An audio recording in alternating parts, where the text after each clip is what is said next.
Robot ஏங்க இந்த மாதிரி இடத்துல எப்படிங்க சத்தமா பேசுறது?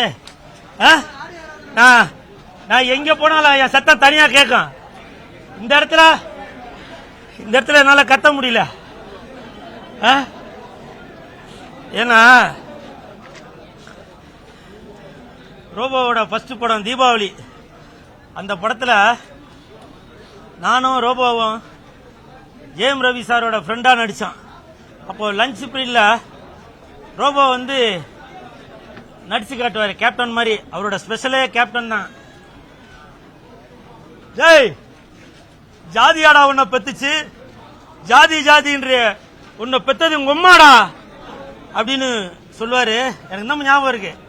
நான் சாப்பிட்டுட்டு இருந்தேன், லஞ்ச் டைம்ல சாப்பிட்டுட்டு இருந்தேன். அது எச்சு கையோட அப்படியே கை தட்டினேன். அப்படியே கேப்டன் எழுந்து வந்த மாதிரியா மிமிக்ரி பண்ணுவாரு.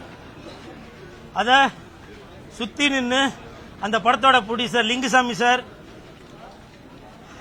அந்த படத்தோட டைரக்டர் எல்லாருமே அப்படியே ஆனந்தமா என்ஜாய் பண்ணி சிரிச்சோம்.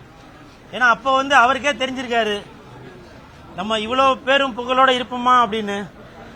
அந்த இடத்துல அவரோட மகள், அதுக்கு 3 வயசு இல்ல 4 வயசு தான் இருக்கும், அப்பா பண்றத பார்த்து அதுவும் புரட்சி தலைவர் மாதிரியே இப்படிலாம் கூட பண்ணும். நாங்களாம் பார்த்து சிரிப்போம். அப்போ அந்த இந்திரஜாக்கு பேச்சு கூட வராது, அவ்வளோ சின்ன குழந்தை. அவருக்கா இந்த நிலைமை? ஒரு நாடக கலைஞரா இருந்து நாடக மேடையில் இருந்து இன்னைக்கு மக்கள் மனசுல இவ்வளவு இடம் பிடிச்சிருக்காரு. அந்த நடன கலைஞருக்கு அஞ்சலி சேர்த்து விதமா தான் நானே நடனம் ஆடி வந்தேன். இப்போ ஒரு வாரம் முன்னாடி கூட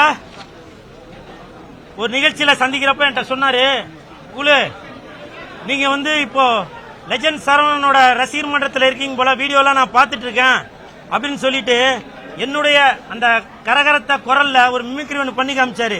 தண்ணில இருக்கும் மீன், நாங்க லெஜண்டோட ஃபேனு அப்படின்னு சொல்லிட்டு அவரே சிரிச்சு கை தட்டினாரு. அதெல்லாம் எனக்கு இன்னமும் ஞாபகம் இருக்கு. ஒரு வாரம் கூட ஆகலங்க அவரை பார்த்து, ஒரு வாரம் கூட ஆகல. அவருக்கா இந்த நிலைமை?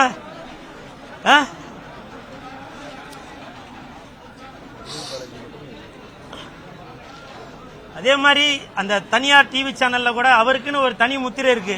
அந்த சேனல்ல என்னை கூப்பிடும்போது நான் கேட்பேன், ரோபோ சங்கர் இந்த நிகழ்ச்சிக்கு வராரா அப்படின்னு. வராரு அப்படின்வாங்க. அப்ப நான் துணிஞ்சு போவேன்.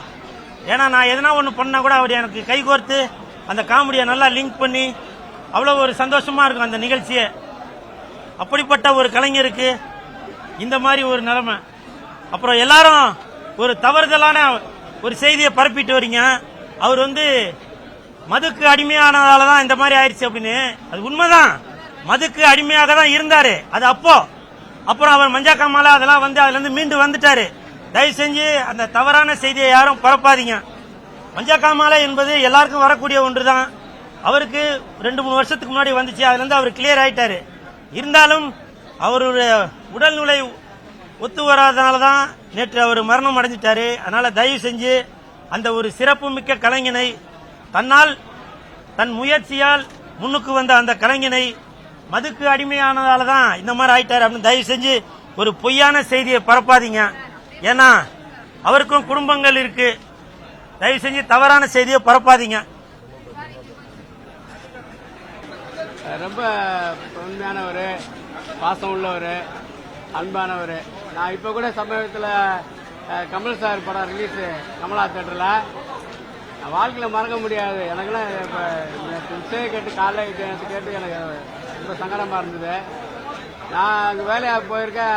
காலகாலத்தில் போய் அங்கே அந்த கட் அவுட்டில் ஏறி மேலே கமலா தேட்டர் மேலே 3ஆம் மாடியில் ஏறி பால் ஊற்றிக்கிட்டு இருக்காரு. அவ்வளோ பெரிய கமல் சாருடைய ரொம்ப பேனு, ரொம்ப ஆரம்ப காலத்தில் நண்பர். நான் வந்து எனக்கு ஒரு 10-20 வருஷமாக ஃப்ரெண்டு எனக்கு ரோபோ. ஆரம்ப ஸ்டேஜில் அந்த ஸ்டேஜில் வந்து அவ்வளோ இதாக ஆடுவார். நல்ல உழைப்பாளி, ரொம்ப எல்லாருக்கும் நல்ல மனித நேயத்தோடு இருக்கிறவர். அவர் வந்து இந்த மாதிரி சூழ்நிலை கேட்கும்போது ரொம்ப சங்கடமாக இருக்கு. எல்லாமே இறைவன் அருள் எல்லாருக்கும் உள்ளதுதான். ஆமாம், எனக்கு சொல்லப்போனால் நிறைய நண்பர்கள் இருக்காங்க. தாடி பாலாஜின்னு சொல்கிறாங்க. ஆனால் ரோவா மாதிரி ஒரு நல்ல மனுஷன் யாரும் கிடைக்க மாட்டான். யாருக்கு கிடைக்க மாட்டான். அவங்க அன்பானவன், நல்லவன் கடவுளை ஏத்துக்கிட்டான். அதான் செய்ய முடியும் சார், எதுவும் சொல்ல முடியாது. ஆனா ரோ வந்து ரொம்ப எல்லாருடைய அன்பா பழகிறவர், எல்லாருடைய. அவனுக்கு கலைமாமணி விருது கொடுத்து தமிழக அரசு இப்ப பாத்தீங்கன்னா சிஎம் வந்து பாராட்டுறாரு, உதயநிதி வர்றாரு. அது அந்த அவர் எல்லாருக்கும் நல்ல பழக்க வழக்கங்கள். அது ஆத்மா சாந்தி ஆண்டவன் வேண்டிக்கிறேன். நன்றி, வணக்கம். என் பேர் சித்து.